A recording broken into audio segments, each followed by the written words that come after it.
दोस्तों, मुगलों ने भारत पर 300 सालों से अधिक समय तक राज किया। ये तो इतिहास में पढ़ाया जाता है, लेकिन मराठाओं ने कैसे उनकी नाक में दम करके रखा हुआ था, कैसे मराठाओं ने मुगलों की सेना को दौड़ा दौड़ा कर मारा, कैसे मुगलों की सेना अपनी जान की भीख मांगती हुई नजर आई, इसके बारे में बहुत कम लोग जानते हैं।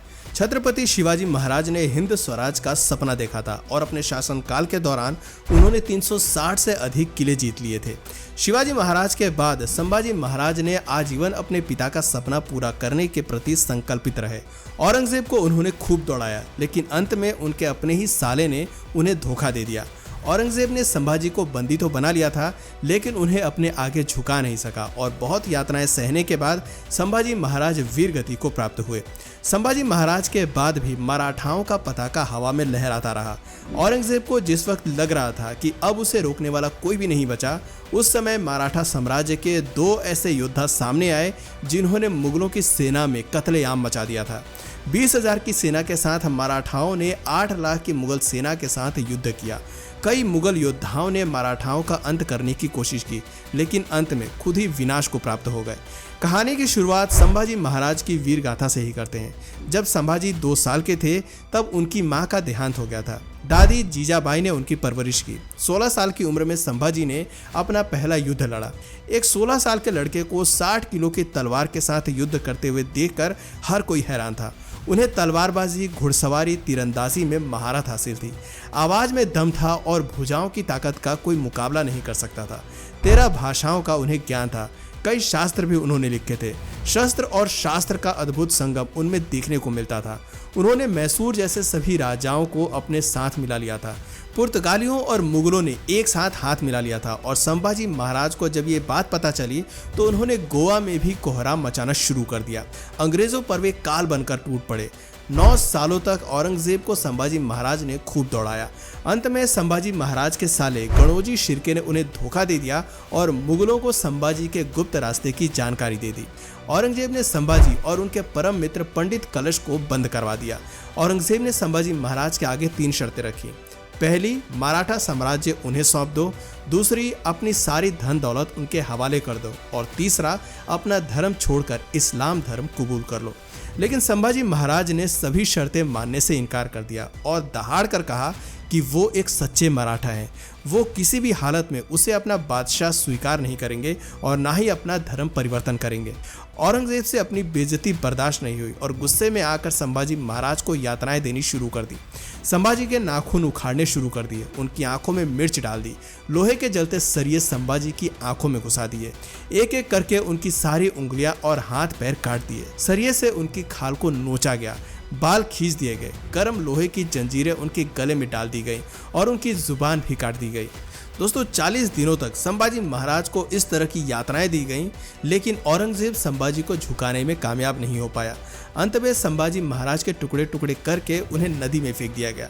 संभाजी महाराज ने 120 युद्ध लड़े थे और एक में भी उन्हें हार का सामना नहीं करना पड़ा था, लेकिन अंत में अपने ही घर के सदस्य ने उन्हें धोखा दे दिया। संभाजी महाराज के निधन के बाद जुल्फिकार खान ने रायगढ़ किले पर आक्रमण कर दिया। वैसे तो संभाजी ने अपने 4 साल के बेटे शाहूजी महाराज को नया छत्रपति घोषित कर दिया था, लेकिन क्योंकि वो बहुत ही छोटे थे तो संभाजी के भाई राजा राम मराठा तख्त पर विराजमान हो गए। राजा राम बहुत बहादुरी से सेना का नेतृत्व करने वाले नहीं थे।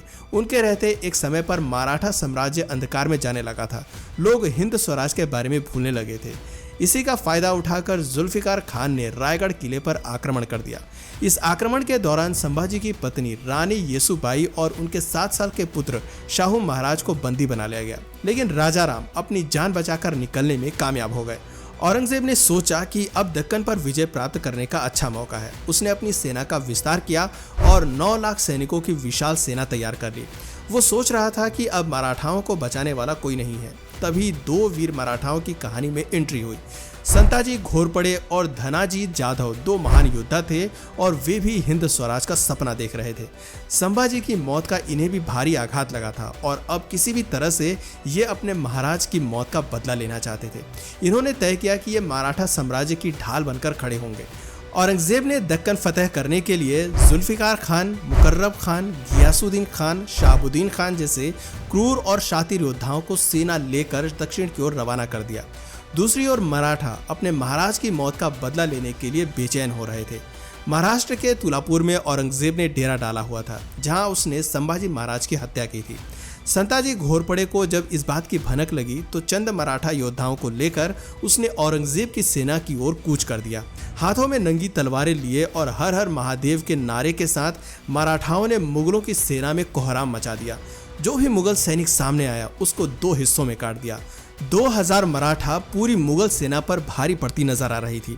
औरंगजेब से मौत का ये तांडव देखा नहीं गया और अपनी जान बचाकर वो वहां से भाग गया। संताजी ने मुगल छावनी को तहस नहस कर दिया। छावनी के ऊपर लगे सोने के कलश भी फेंक दिए और कत्ले आम मचाने के बाद मराठा वापस अपने सिंहगढ़ के किले में लौट आए। मराठाओं की ताकत और पराक्रम देखकर औरंगजेब सोचने लगा कि ये मराठा किस मिट्टी के बने हैं। ये ना तो थकते हैं, ना ही रुकते हैं और ना ही झुकते हैं। हर वक्त ये युद्ध के लिए तैयार रहते हैं। विशाल सेना देखकर भी इनके पैर बिल्कुल नहीं डगमगाते। इनके बाद मराठाओं ने अगला निशाना रायगढ़ किले को बनाया, जिसे जुल्फिकार ने अपने कब्जे में लिया हुआ था। किले में मराठाओं ने फिर एक बार कत्लेआम मचाया और वहां से बेशकीमती खजाना, हाथी और घोड़े लेकर अपने साथ पन्हाला ले आए। जिस मुकर्रब खान ने धोखे से संभाजी महाराज को पकड़ा था, उसे औरंगजेब ने खुश होकर 50,000 रुपए इनाम दिए थे। साथ में कोंकण और कोल्हापुर का सूबेदार उसे नियुक्त कर दिया गया था। मराठाओं ने प्रण लिया था कि संभाजी महाराज को पकड़ने वाले शख्स को वो किसी भी कीमत पर जिंदा नहीं छोड़ेंगे। दिसंबर 1689 में संताजी घोरपड़े के नेतृत्व में मराठाओं ने मुकर्रब सेना के किले पर आक्रमण कर दिया। फिर एक बार से मुगल सेना में मौत का तांडव देखने को मिला। मुकर्रब खान खून से लथपथ हो गया। जैसे तैसे वो डर कर जंगल की ओर भागा, लेकिन जंगल में उसकी चीख पुकार सुनने वाला कोई नहीं था और तड़प तड़प कर उसने वहीं दम तोड़ दिया। संताजी का साहस देख महाराज राजाराम उनसे काफी प्रभावित हुए और खुश होकर उन्हें मराठा साम्राज्य का सेनापति घोषित कर दिया। अब संताजी के पास एक कुशल सेना थी। इस सेना के साथ उन्होंने बुरहानपुर, नंदुरबार, सतारा और कर्नाटक के कई इलाकों में मराठा साम्राज्य स्थापित कर दिया था। औरंगजेब के दरबारी कवि खफी खान ने संताजी के बारे में लिखा है, जिस किसी भी मुगल से संताजी का युद्ध होता है तो सिर्फ दो ही परिणाम निकलते हैं, या तो वो मुगल मारा जाता है या फिर उसे कैद कर लिया जाता है। संताजी ने अपना विजय अभियान जारी रखा और कई मुगल शहर तबाह कर दिए। औरंगजेब संताजी के डर से सह्याद्री की पहाड़ियों में छिपता रहा। वहीं दूसरी ओर राजा राम ने तमिलनाडु के जिंजी किले को अपनी दूसरी राजधानी बना लिया था। जुल्फिकार खान ने अपनी पुरानी हार का बदला लेने के लिए जिंजी किले की ओर कूच कर दिया और किले को चारों ओर से घेर लिया। ये बात जब संताजी घोरपड़े को पता चली तो वो 20,000 की सेना लेकर तुरंत ही जिंजी किले की ओर रवाना हो गए। औरंगजेब ने संताजी की सेना को रोकने के लिए कासिम खान को आदेश दिया। कासिम खान बहुत ही क्रूर और निर्दयी था। वो जहां भी जाता था वहां बुरी तरह कोहराम मचा देता था।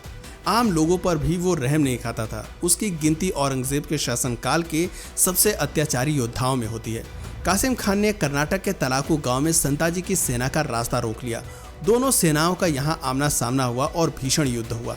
मराठाओं ने अपने अग्नि बाण से मुगल सेना को तबाह करना शुरू कर दिया।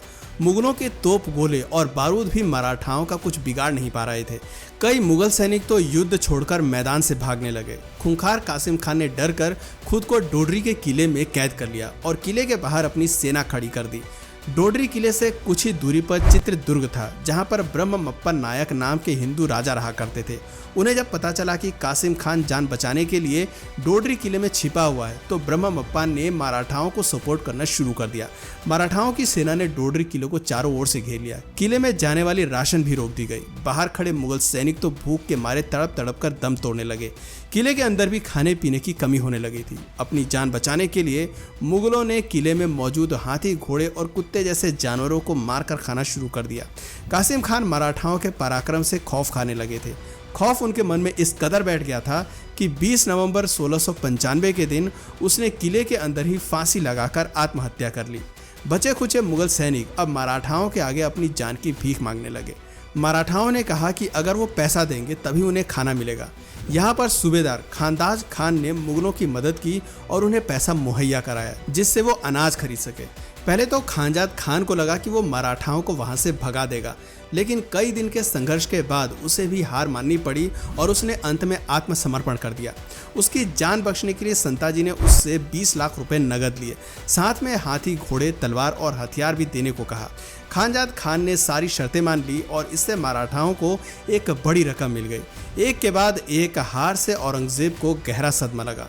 डोडरी किले में चारों ओर मुगलों की लाशों का अंबार नजर आ रहा था। औरंगजेब ने इस हार का सारा जिम्मा कासिम खान के सिर मढ़ दिया और उसे दोषी बता दिया। जवाबी कार्रवाई करते हुए औरंगजेब ने कई सूबेदारों और सरदारों का तबादला किया और अंत में उसने कहा कि शायद यही अल्लाह की मर्जी है। अंत समय में औरंगजेब वापस दिल्ली तक कभी नहीं पहुंच पाया। 27 सालों तक मुगलों का पीछा करने के बाद भी उसे सिर्फ निराशा ही हाथ मिली। साल 1707 में औरंगजेब की भी मौत हो गई।